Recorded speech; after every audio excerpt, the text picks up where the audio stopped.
आप सभी को प्यार भरा नमस्कार। स्वागत करती हूँ आप सभी का अपने YouTube चैनल भक्तिसार फ्रॉम देवभूमि में।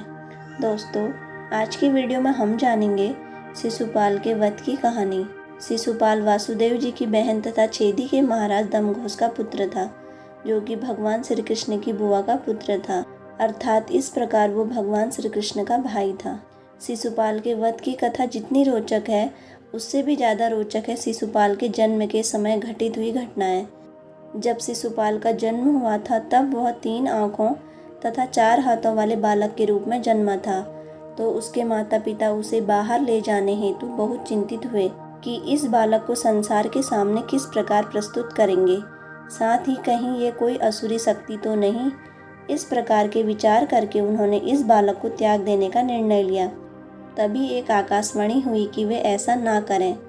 जब उचित समय आएगा तो वह इस बालक के अतिरिक्त आँख एवं हाथ अपने आप ही अदृश्य हो जाएंगे, अर्थात जब विधि के विधान द्वारा निश्चित व्यक्ति इसे अपनी गोद में बैठाएगा तो ये अतिरिक्त अंग गायब हो जाएंगे और वही व्यक्ति इसकी मृत्यु का कारण भी बनेगा, अर्थात इसका वध भी करेगा। शिशुपाल के माता पिता इस आकाशवाणी को सुनकर शांत हो गए कि उनका पुत्र असुर नहीं है, परंतु दूसरी ओर उन्हें ये भी चिंता होने लगी कि उनके पुत्र का वध हो जाएगा और वह मृत्यु को प्राप्त होगा। आइए जानते हैं शिशुपाल के जन्म से जुड़ी रोचक कथा। शिशुपाल के संबंध में विष्णु पुराण में एक कथा बताई गई है, जिसके अनुसार भगवान श्री हरि विष्णु के 2 द्वारपाल थे, जय और विजय। इन्हें ब्रह्मा जी के मानस पुत्रों ने जय और विजय को श्राप दिया था, क्योंकि वे उन्हें भगवान विष्णु से मिलने रोक रहे थे। उस समय प्रभु के विश्राम का समय था, इसलिए जय विजय उन्हें द्वार पर ही रोक लेते हैं। इस बात पर ब्रह्मा जी के मानस पुत्रों को क्रोध आ जाता है और क्रोधित होकर वे जय और विजय को श्राप दे देते हैं, जिस कारण उन्होंने श्रापवश धरती पर जन्म लिया। इन दोनों द्वारपालों को श्राप मिला था कि इन्हें 3 बार धरती पर जन्म लेना होगा और भगवान विष्णु के द्वारा ही इन्हें मृत्यु प्राप्त होगी और अंत में ये पुनः वैकुंठ धाम को प्राप्त कर पाएंगे। तब एक द्वारपाल जय ने हिरण्याकश्यप के रूप में जन्म लिया, जिसका वध श्री हरि विष्णु ने अपने नरसिंह अवतार में किया। फिर रावण के रूप में जन्म लिया, जिसका वध भगवान विष्णु द्वारा अपने राम अवतार में, और अंत में शिशुपाल के रूप में जन्म लिया और इनका वध श्री हरि विष्णु ने कृष्ण अवतार लेकर किया। शिशुपाल का श्राप मुक्त होना। एक बार जब भगवान श्री कृष्ण अपने पिता वासुदेव जी की बहन अर्थात अपनी बुआ के घर गए और उन्होंने उनके पुत्र शिशुपाल को स्नेहवश अपनी गोद में बैठाया, तभी शिशुपाल के अतिरिक्त अंग अर्थात 1 आँख और 2 हाथ गायब हो गए।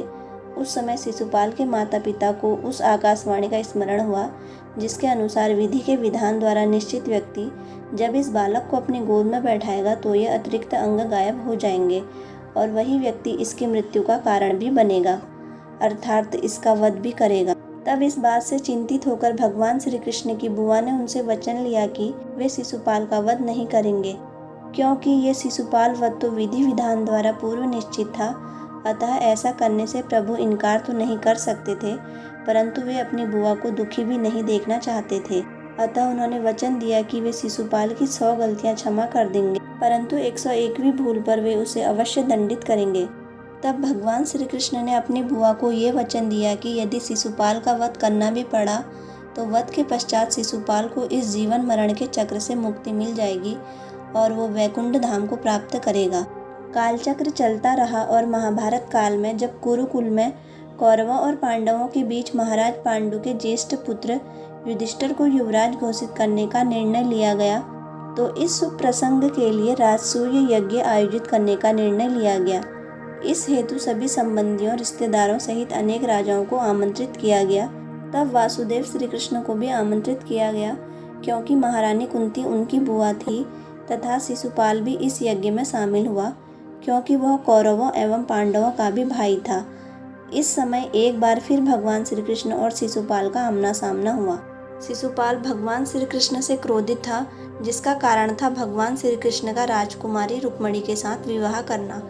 भगवान श्री कृष्ण ने राजकुमारी रुक्मणी से विवाह किया था, परंतु राजकुमारी रुक्मणी का विवाह उनके भाई राजकुमार रुक्मी ने अपने परम मित्र शिशुपाल के साथ करना निश्चित किया था।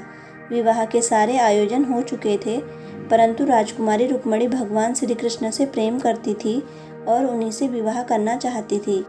और राजकुमार रुक्मी ऐसा नहीं चाहते थे।